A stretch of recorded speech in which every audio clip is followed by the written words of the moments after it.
Thank you, Honorable Speaker. I'm sure I will beat the 10 minutes remaining. Honorable Speaker, honorable members, I rise to make a brief intervention on the Flexible Land Tenure Act and to offer alternative path to our development trajectory. Let me use this opportunity to thank the Ministry of Agriculture, Water and Land Reform and the Ministry of Urban and Rural Development for their response to Honorable Venani motion, which was delivered in this August House about 2 weeks ago. Discussion around providing affordable housing, security of title for the masses who live in informal settlement, persons with low income, and empowering the persons concerned economically by means of this right is an endless discussion, of course, depending on which side one is. This act was passed by Parliament 9 years ago.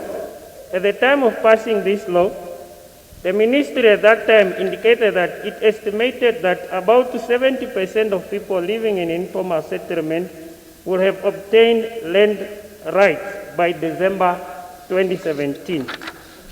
Honorable Speaker, we are in October 2020 and nothing much has been done, which is as well equivalent to serious promulgation of this act. I say this because in their response, the minister has taken offense to Honorable Venani motion in which he called for a speedy reinforcement to this act. Why he have already highlighted the importance of this act. For the sake of accountability, I take serious note to the following statement made by the ministry in response to the motion. Number one, Honorable Speaker, in Oshakati, only 55 land titles have been registered, and that the local authority there is still working on the remaining allocation. Keyword, is still working on the remaining allocation. Number two, in Hobabis, nothing has been registered, and that the land rights office in that area is currently busy registering, meaning nothing has taken place for the past 9 years. Number three, in Windu, for the past 9 years, the ministry has only demarcated plots, but no land rights have been done, as the land measurers is already busy with further demarcation of plots. Number four, no land titles are registered in Otapi, Marienda, Ruderitz for the past 9 years. As the minister said proudly, they said town has so far only indicated their willingness to implement the Flexible Land Tenure Act. Number five, Walwest Bay, no land titles has been registered there. The ministry says in their response to the motion that municipality in that town is yet to communicate its position 9 years later. Number six, again, no land title have been registered in towns such as Rundu, Sumeb, Katima Muliro, Ochuarongo, Grootfontein, Rehoboth, Ocho, Ongwediva, Mataye, Orangemund, 9 years later. The minister says discussion to enforce the act in this town is only at an early stage. Number seven, further in Karas region, the ministry has only had discussion with implementing the Flexible Land Tenure in Osenga. This again means no land title have been registered. While it is clear from the evidence mentioned above that the ministry is in denial that they are sitting on the reformation, it is crucial that the ministry should spearhead innovative solutions to reinforce the act in the speedy direction, because the method that is currently used is clearly not working. Honorable Speaker, honorable members, it is easy to take offense when provided with facts that reveal a lack of implementation, transparency, and accountability. It is easy to do pep talks in order to appear working when in actual fact nothing much is moving on the ground. During the past 9 years, many of us have watched disturbing scenes of government officials demolishing squatters' settlements, on the basis that the so-called squatters has no right to occupy such land. As it stands, what has been done to fully reinforce this act is not even near to 20%. One wonder if it takes 9 years and more to fully implement the flexible land tenure.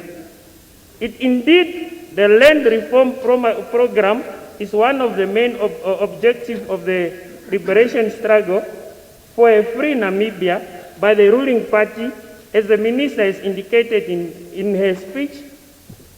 One wonders why it takes the ruling party 30 years to recognize the importance of this act. Is demolishing the best solution? It's a question. In many areas, like Katutura, most people have been forced to relocate despite the fact that they have lived in such place for decades and voted for some politician while living in those slums. How can you promise homes and shelter if you fail to deliver on plots? The urban poor need to be given ownership of free plots on which to erect decent structure. On these premises, the PDM believes that every informal settlement dweller over the age of 21 who falls into a lower category, receiving less than 4,500 per month, must qualify for a residential plot. Does Namibia and its people recognize that access to land is a fundamental right? Access to land is linked to human rights, such as the right to water, right to food, right to housing, right to work, indigenous rights to land, and cultural rights and identity. Honorable Speaker, honorable member, we should ask ourselves, why should it take 30 years for citizens of this country to be allocated residential plots in Windhoek, Walvis Bay, or Shakati? Honorable Minister, are you doing it for election gains perhaps, or as a tool to campaign? Why should it take 9 years or more for citizens to be registered land rights? What happened to their other rights that are linked to their access to land? If because they have been displaced by various social, economic, and political forces, what happens to their other rights? Honorable Speaker, the PDM has always been a champion of resettlement programs for commercial farmland. Yes, we are even taking the Russian to court. Yes. We introduced it in the land conference. Honorable Speaker, am I still protected? Order. Let us make use of the time. Order. Continue. Okay. So the PDM has always been a champion of resettlement programs for commercial farmland, in that we should allocate unused land that is in the hands of the state to assist potential farmers. One Namibia, one plot. In that we secure ownership of lands or plots to all our people, so that it provides ample opportunity to wealthy generation for the current and future generation. Like it is mentioned in the motion, this step will, in addition, ease access to land developing a build-up leasehold with municipalities for an extended period of 10 years. Allocate specific support for modern agricultural and other developmental initiatives to redress imbalance of past. As a point of information,